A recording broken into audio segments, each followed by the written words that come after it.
शेतकऱ्याची मेहनत आमची जबाबदारी. प्रगत तंत्रज्ञानासह पिकांचे संपूर्ण संरक्षण. इडीमॅक्स बायोटेक, तुमच्या शेतीचा खरा पार्टनर. नमस्कार शेतकरी मित्रांनो, इडीमॅक्स बायोटेक ह्या यूट्यूब चॅनलमध्ये तुमचं स्वागत आहे.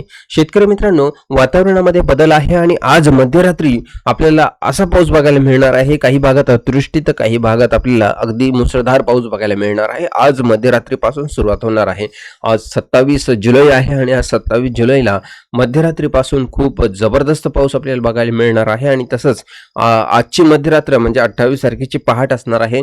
तर बऱ्याचशा भागामध्ये आपल्याला भाग बदलत पाऊस बघायला मिळणार आहे आणि तो पाऊस जो असणार आहे तो आपल्याला अति जबरदस्त आणि जोरदार पाऊस बघायला मिळणार आहे. मग तो कोणता जिल्हा कोणता तालुका असणार आहे याची संपूर्ण विशेष माहिती आपण या ठिकाणी घेणार आहोत. तसंच आपल्याला या ठिकाणी जो बंगालच्या उपसागरामध्ये कमी दाब तयार होत आलेला आहे आणि तोच कमी दाब पुढे आपल्याला महाराष्ट्राच्या दिशेने येणार आहे, त्याचा सुद्धा एक आढावा आपण या ठिकाणी घेणार आहोत. पण तत्पूर्वी आजची जी मध्यरात्र आहे त्या मध्यरात्री आपल्याला जोरदार पावसाला सुरुवात आपल्याला बघायला मिळणार आहे आणि त्यामध्ये कोणत्या जिल्ह्यांचा समावेश असणार आहे ही संपूर्ण अपडेट या व्हिडिओमध्ये आपल्याला घ्यायची आहे. त्यामुळे व्हिडिओला कुठे स्किप करू नका. अति महत्त्वाचा व्हिडिओ होणार आहे, कारण जो पाऊस आहे तो आता पुन्हा एकदा आपल्याला काही भागात डबल होणार तर काही भागात आपल्याला जबरदस्त पाऊस पहिल्यांदा असेल, काही भागामध्ये दुसऱ्यांदा तिसऱ्यांदा असेल, परंतु जबरदस्त आपल्याला बघायला मिळणार आहे. व्हिडिओला लाईक करा, चॅनलला सबस्क्राईब करा. अजूनही चॅनलला सबस्क्राईब केलं नसेल तर करून घ्या, जेणेकरून रोजची अपडेट आपल्याला व्हिडिओच्या माध्यमातून बघायला मिळेल. आता सुरुवात करूया मित्रांनो. जी सुरुवात आहे ती आपल्याला 27 तारखेची मध्यरात्र म्हणजे 28 तारखेची जी पहाट असणार आहे त्याचा एक आढावा आपण या ठिकाणी घेणार आहोत. तर मित्रांनो, 27 तारखेला मध्यरात्री म्हणजे 28 तारखेची जी पहाट असणार आहे या ठिकाणी बीड, वाडवानी, केज, अंबेजोगाई, पाली अगदी जबरदस्त पाऊस या ठिकाणी आपल्याला बघायला मिळणार आहे. हा जो पाऊस आहे तो मध्यरात्रीचा पाऊस आहे. मध्यरात्रीचा पाऊस हा जोरदार का असणार आहे, कारण आर्द्रतेचं प्रमाण खूप वाढलेलं आहे. बंद हवेचं ठिकाण आपल्याला रात्री बघायला मिळत असतं विशेषतः. त्यामुळे हा जो पाऊस आहे हा पूर्णपणे रात्रीचा असणार आहे आणि जोरदार आपल्याला बघायला मिळत आहे. तर या ठिकाणी बीडमध्ये बघू शकतो आपण पावसाची शक्यता आपल्याला बघायला मिळत आहे. शिरूर, कासार, पाटोडा आहे, जामखेड आहे, केज, कळम आहे, अंबेजोगाई, पाली, वाडवानी आणि मांजलगाव, गेवराईपर्यंत हा जो भाग जो आहे या ठिकाणी आपल्याला मध्यम स्वरूपाचा पाऊस मध्यरात्री बघायला मिळत आहे किंवा पहाटेच्या स्वरूपात इथे आपल्याला आहे. तसेच जामखेडमध्ये सुद्धा सेम परिस्थिती आपल्याला या ठिकाणी बघायला मिळत आहे. त्याचप्रमाणे आपण करमाळा आहे, परंडा आहे, बार्शी आहे, धाराशिव आहे, वैराग, तुळजापूर आहे, या ठिकाणी औसा, लातूर, शिरूर, अंतपाल, निलंगा या ठिकाणी आपल्याला पावसाची मध्यम स्वरूपाची शक्यता बघायला मिळत आहे. सोलापूर, अक्कलकोट या ठिकाणी बघितलं तर इथे सुद्धा पाऊस आहे. चंदनचहामध्ये मध्यम पाऊस आहे. अक्कलकोट, सांगोले तसेच पंढरपूरमध्ये काही भागात पाऊस आहे तर काही भागात हलका आहे. तर मित्रांनो, एवढाच नाही, पाऊस आणखी मोठा बदल होणार आहे, ती सुद्धा अपडेट आपण या ठिकाणी घेणार आहोत. तसेच आता ही मध्यरात्र बघितलेली आहे, त्यानंतर पहाटेच्या सुमारास कोणत्या भागात जोरदार पावसाची शक्यता आहे तो सुद्धा भाग या ठिकाणी आपण घेत आहोत. त्यामुळे व्हिडिओला कुठे स्किप करू नका. आता हा जो भाग आहे आपण बघू शकतो 28 तारखेला पहाटे आणि 27 तारखेची मध्यरात्र अति मुसळधार पाऊस या ठिकाणी आहे. तसेच मलकापूर आहे, तसेच या ठिकाणी लोणारचा काही भाग आहे, इथे अगदी जोरदार पावसाची शक्यता बघायला मिळत आहे. अगदी जोरदार पाऊस आहे. हा सुरुवात कुठून होणार आहे तर या ठिकाणी आपण बघू शकतो जालना आहे, या ठिकाणी दाभाडीचा भाग आहे, देऊळगाव राजा आहे, सिंदखेड आहे, तसेच मलकापूर आहे, दसरखेड आहे, या ठिकाणी जाफराबाद, टेंभुर्णी आहे आणि सम्राटनगर आहे. तसेच या ठिकाणी बऱ्याचशा भागात आपल्याला पावसाची शक्यता मेकरपर्यंत, रिसोर्ट, लोणारपर्यंत आपल्याला जो पाऊस आहे.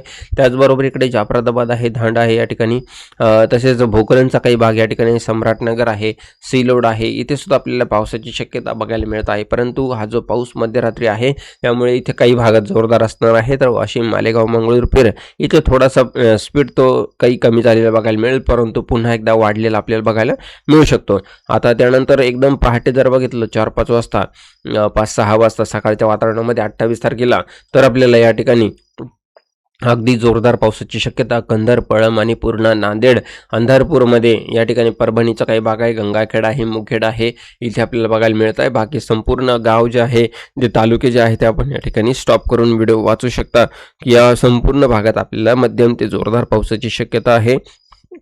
तसेच या ठिकाणी बार्शी आहे, नांदेड आहे, या संपूर्ण भागात लोहाचा काही भाग आहे, परवा आहे, या ठिकाणी पळमचा भाग आहे. या संपूर्ण भागात आपण पाऊस जो आहे तो आपल्याला वर्तवला जात आहे. 28 तारखेच्या वातावरणामध्ये पहाटे पहाटे हा पाऊस सुरू होणार आहे. त्यामुळे आणखी काही बीडच्या काही भागात, लातूर आणि धाराशिव तसेच बार्शीमध्ये जर बघितलं, देगलोरमध्ये इथे सुद्धा मध्यम स्वरूपाचा पाऊस आहे. तर सोलापूरमध्ये अक्कलकोटपर्यंत हा पाऊस बघायला मिळत आहे. त्यानंतर आणखी मोठा बदल आपल्याला या ठिकाणी बघायचा आहे. आता किनारपट्टीला जर विचार केला तर किनारपट्टीला पाऊस सुरूच आपल्याला बघायला मिळत आहे.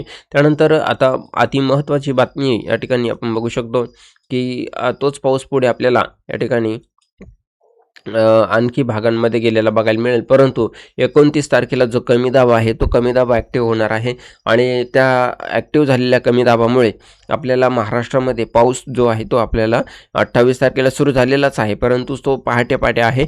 सकाळी जसा दिवस मोठा होईल तसा पाऊस तो 28 तारखेला कमी होईल. परंतु 29 तारखेला आपल्याला मध्यरात्रीपासूनच किंवा पहाटेपासूनच तो पाऊस जो आहे तो सुरू होणार आहे. त्याची सुरुवात जी आहे ती आपल्याला गडचिरोली, गोंदिया, नागपूर, भंडारा या ठिकाणाहून होणार आहे. आणि रात्रीच्या वातावरणामध्ये जर बघितलं तर नागपूर, भंडारा आणि गोंदिया, चंद्रपूर, गडचिरोली या ठिकाणी आपल्याला पावसाची शक्यता 29 तारखेची पहाट जी असणार आहे त्या ठिकाणी आपल्याला बघायला मिळणार आहे. आणि जी 29 तारीख आहे, 29 तारखेला दुपारनंतर जो खरा कमी दाबाची सुरुवात आहे त्याचा जो प्रवास आहे तो आपल्याला या ठिकाणी बघायला मिळणार आहे. आणि 29 तारखेला दुपारनंतर मोठा बदल आपल्याला या ठिकाणी बघायला मिळेल. तर त्यामध्ये कोणते कोणते जिल्हे अटकणार आहे या ठिकाणी बघू शकतो. तर जोरदार पाऊस आहे. अमरावती, यवतमाळ, कारंजा, लाड आहे, तसेच आर्वी आहे, वर्धा, हिंगणघाट आहे, काटोल आहे, या ठिकाणी पावसाची शक्यता आहे. तर चिमूर आहे, हिंगणघाट आहे, वर्धा आहे, भंडारा, तुमसर, गोंदिया या ठिकाणी आपल्याला जो पावसाची जी शक्यता आहे ती अति जोरदार या ठिकाणी आपल्याला बघायला मिळणार आहे. त्यानंतर आणखी मोठा बदल होणार आहे. तर 29 तारखेला संध्याकाळच्या वातावरणामध्ये जर बघितलं तर आपल्याला ढगफुटी सदृश्य पाऊस बघायला मिळत आहे. अकोल्यापर्यंत, अकोला, वाशिम, कारंजा, लाड इथपर्यंत आपल्याला जो पाऊस येणार आहे. परंतु तोच पाऊस आपल्याला ढगफुटी सदृश्य पाऊस होणार आहे. त्यामुळे ह्या भागांमध्ये सतर्कतेचा इशारा असणार आहे. आपल्याला अगदी जबरदस्त आणि जोरदार पाऊस या ठिकाणी आपल्याला बघायला मिळत असल्यामुळे त्याचा परिणाम जो आहे तो आपल्याला बघायला मिळणार आहे. 29 तारखेला संध्याकाळनंतर याचा मुख्यतः परिणाम इथे जाणवू शकतो. आता जळगाव आणि धुळे, नंदुरबार इथून आता टार्गेट राहणार आहे या कमी दाबाचे. आणि मित्रांनो, हा जो कमी दाब आहे हा कमी दाब काही साधारण नसणार आहे. तर हा डायरेक्टली ढगफुटी सदृश्य पाऊस आपल्याला बघायला मिळत आहे. जर नदी किनारी हा पाऊस झाला, नदी, नाले, ओढे सगळे भरून झालेले आपल्याला बघायला मिळतील. तर कधी 30 तारखेला पहाटेच्या स्वरूपास, 30 तारखेला सकाळच्या स्वरूपास असा हा जो वेळ असणार आहे. तर या वेळेमध्ये याचा मुख्य परिणाम बघायला मिळत आहे. आणि इथे आपण बघू शकतो का अति ढगफुटी सदृश्य पाऊस आपल्याला बघायला मिळू शकतो. कारण पुढे हा जो पाऊस आहे तो खूप मोठं नुकसान सुद्धा करू शकतो. आपण बघू शकतो बऱ्याचशा भागात याचा परिणाम बघायला मिळत आहे. मित्रांनो, मग हा परिणाम का होत आहे? काही भागात जोरदार पाऊस आहे तर काही भागात अजूनही पाऊस नाही. तर एल निनो आणि ला निनोचा हा परिणाम आहे. याच्याबद्दल आपण माहिती टाकलेली आहे यूट्यूबला, तुम्ही पाहिले नसेल तर या ठिकाणी पाहून घ्या. तर छत्रपती संभाजीनगर आणि जालना, बीडपर्यंत, परभणीपर्यंत याचा जो कमी दाब आहे तो बघायला मिळत आहे. तरी जोरदार पावसाची शक्यता या ठिकाणी वर्तविली जात आहे. त्यानंतर तोच जो कमी दाब आहे तो आणखी पुढे जाऊन आता जळगाव, धुळे, नंदुरबार, नाशिक, छत्रपती संभाजीनगर, जालना इथपर्यंत आपल्याला घेणार आहे. आणि मुंबईच्याही काही भागात याचा परिणाम बघायला मिळत आहे. हा जो प्रवास आहे मित्रांनो हा 31 तारखेपर्यंत चालणार आहे. 31 जुलैपर्यंत चालणार आहे. आणि त्यानंतर ऑगस्ट महिन्याला सुरुवात होणार आहे. आणि ऑगस्ट महिन्याचाही तुम्हाला एक आढावा सांगून देतो की 9 ते 10 तारखेला आपल्याला पुन्हा एकदा एक तीव्र कमी दाब तयार होणार आहे बंगालच्या सागरातून. आणि सेम परिस्थिती आपल्या महाराष्ट्रात येणार आहे. परंतु आता महाराष्ट्रामध्ये पहिल्या वेळेस आपल्याला अपडेट आली त्यावेळेस सांगितलं नव्हतं की महाराष्ट्रात येणार आहे. परंतु मी माझ्या अंदाजानुसार वाऱ्याची दिशा आणि आर्द्रतेचं प्रमाण तसंच समुद्राची हालचाल, अरबी समुद्र आणि बंगालच्या उपसागराच्या ह्या अंदाजाने मी तुम्हाला सांगितलं होतं की हा जो कमी दाब आहे तो नक्कीच महाराष्ट्रामध्ये येणार आहे. तसंच आपल्याला आता जे पुढील अपडेट येणार आहे 9-10 तारखेला कमी दाबाचे क्षेत्र पुन्हा एकदा ऑगस्ट महिन्यामध्ये, त्याची सुद्धा आपण अपडेट जो आहे तो अभ्यासपूर्वकच पुढील व्हिडिओमध्ये आपल्याला सांगितलं जाईल. त्यासाठी चॅनलला सबस्क्राईब केलं की नाही बघून घ्या, नसेल केलं तर तातडीनं करा आणि व्हिडिओला लाईक करा. भेटूया मित्रांनो पुढील व्हिडिओमध्ये. सर्वांना नमस्कार, धन्यवाद.